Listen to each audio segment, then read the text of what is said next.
Over the years, I've told this story to pretty much everyone I've gotten really close with, and I usually get a mix of different responses.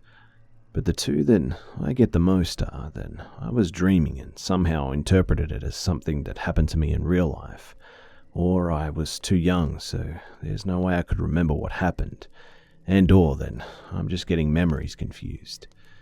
There is, without a doubt, no way that I imagined or dreamed this. I'm 100% certain I was fully awake, and whatever I saw really did happen. I must have been around 4 or 5 years old. I don't remember my exact age, but this happened in the first house I lived in as a kid, so it was definitely around the very early 2000s. I couldn't have been older than 6. I didn't have my own room, so I would sleep with my parents on their bed. One of the reasons we ended up moving was because eventually I needed my own room, and this house only had 2 bedrooms, which was enough for my parents and older sister at the time. I used to sleep facing the wall, and I was pretty much cornered in by my mum. There was a little gap between my bed and the wall, but it wasn't big enough for me to roll and fall down, but still, it was a noticeable gap. I vividly remember one night when I woke up in the middle of the night. I was facing the wall, and I remember feeling like something was about to happen, just pure dread and nervousness. I lay there, just staring at the wall and the gap, scared for my life for some strange reason. My eyes slowly adjusted to the darkness as I lay there, when, out of nowhere, a black furry hand rose out of the gap between the bed and the wall and swayed back and forth like it was waving at me. The best visual representation of what this thing looked like would be the Grinch's hand. I know, it sounds kind of weird and comical, but it was all black and hard to make out. It just swayed back and forth like it was saying hello to me, but in a very exaggerated way. It honestly scared the hell out of me because I just started crying and screaming. My mum woke up, picked me up off the bed and held me in her arms. Whenever I would cry, she would try and calm me down by walking around the house with me in her arms, showing me things to try and distract me and get me to stop crying. She walked towards the kitchen and started showing me all the pots and pans and dishes in the dish rack, whisper-talking to me and trying to calm me down. Eventually, I did calm down and she carried me back to the bed. At this point, I was 100% awake and fully aware. She walked to the foot of the bed so we could both get on without disturbing and waking my dad up. As soon as she put me on the bed, though, I immediately saw the furry hand laying right next to my dad's leg, slightly twitching. My mum was trying to lead me to my spot on the bed, but I didn't want to move because that thing was on the bed, and I didn't want to touch it or step on it. She was gently forcing me to walk on the bed, and I made the effort to step over it. I tried to tell my mum that there was something next to my dad, but she was probably more concerned about going back to sleep after having woken her up in the middle of the night. She didn't understand what I was trying to tell her, and I just laid there in my spot of the bed, facing away from the wall this time, trying not to move. I must have fallen asleep at some point because that's all I remember from this night.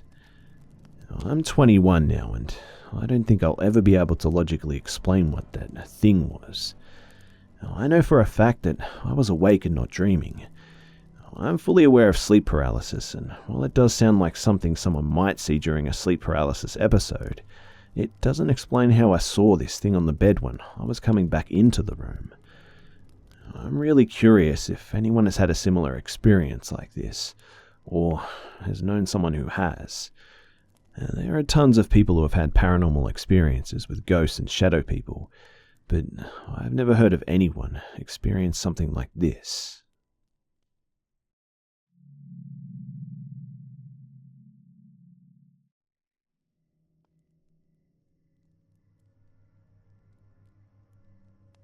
This is a traumatic encounter that I had in May of 2012.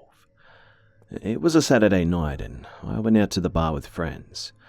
We were dancing and being obnoxious, of course, and this dude just kept looking at us. I didn't pay him much mind. He was cute, but I wasn't in the mood to talk to some stranger. Anyway, the night progressed and one of my friends gave him my number, without my permission by the way, and he and I are no longer friends due to his disregard for anyone but himself. So, dude texted me, okay. I responded politely and we ended up having some decent conversations. We actually had a lot in common. Movie taste, music taste, general witty banter. I'm including this so you understand why I chose to go out with this stranger. 2 weeks later, we met up at the same bar. We hung out, had some beers, but he was drinking pretty excessively. My dad is an alcoholic, so it's always a red flag for me. He seemed to be handling himself well though, and a few of my friends showed up for support and potential protection. A few hours into the date, and he told me how pretty I was. I thought that was cute. It's always nice to hear that. We were sitting out on the deck, drinking and enjoying the evening. I hadn't yet realized that my friends went into the bar and no other patrons were outside. He didn't stop there though. This dude leaned in close to my ear.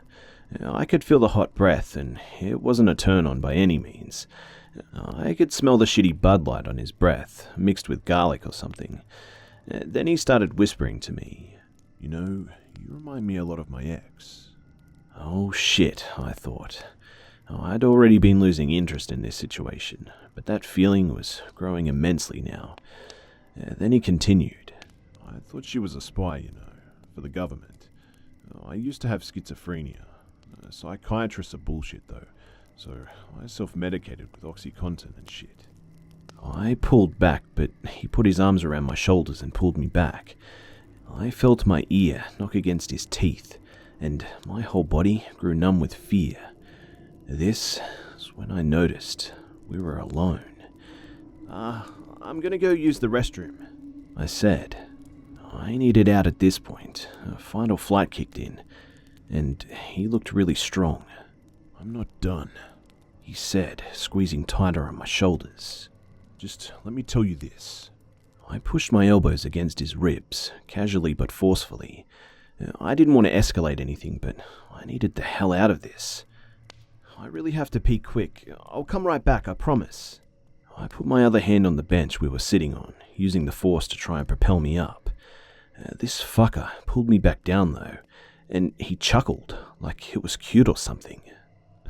Sorry. Just stay. I have something important to tell you. I remember he started rubbing my arm like he was trying to soothe me into complacency. So I screamed.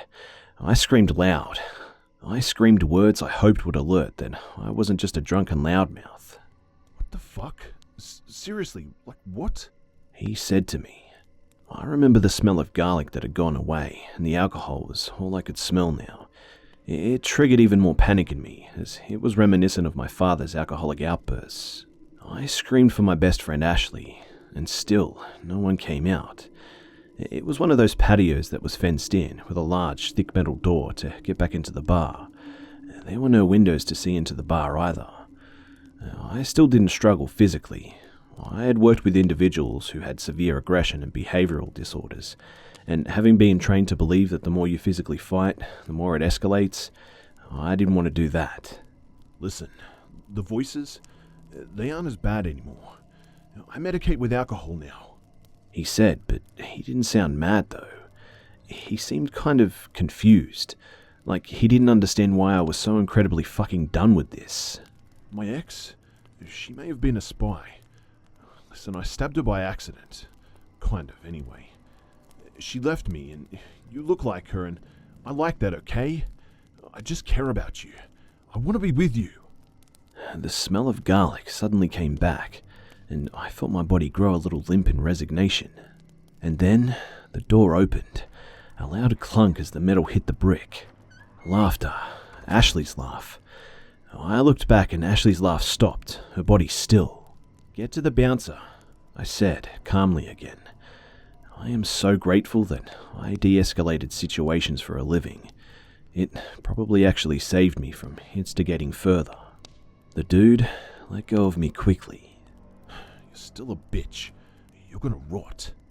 At that point, I stood and ran, or walked fast, or did a silly slow run, I don't know. The adrenaline was pumping and nothing seemed real. All I know is that I headed straight towards my friends. The four of us ran into the bar, right behind Ashley, who already had a bouncer with her. After I saw Ashley and the bouncer, I sat on a stool and just fell apart. I was sobbing and shaking and heaving. The bartender gave me so many napkins to blow my nose with, eventually giving me an entire stack of them. Everyone had heard about the situation, so nobody bothered me. My friend stayed with me that night. Everything was a huge blur after I got out of his grip at the bar. I actually don't remember talking to the bouncer, or the owner, who banned him for life apparently. I don't really remember writing the encounter in my journal or eating an entire pizza by myself.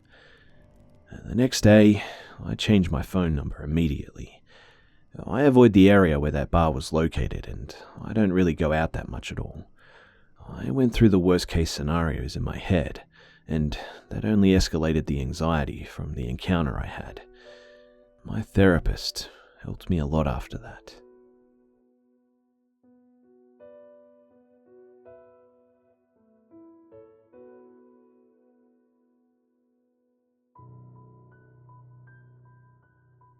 G'day mates, it's Busta here. Well, I hope you guys enjoyed the video. Thanks again to the Hive members that bravely shared their stories for us all here, and I hope you guys are all doing really well.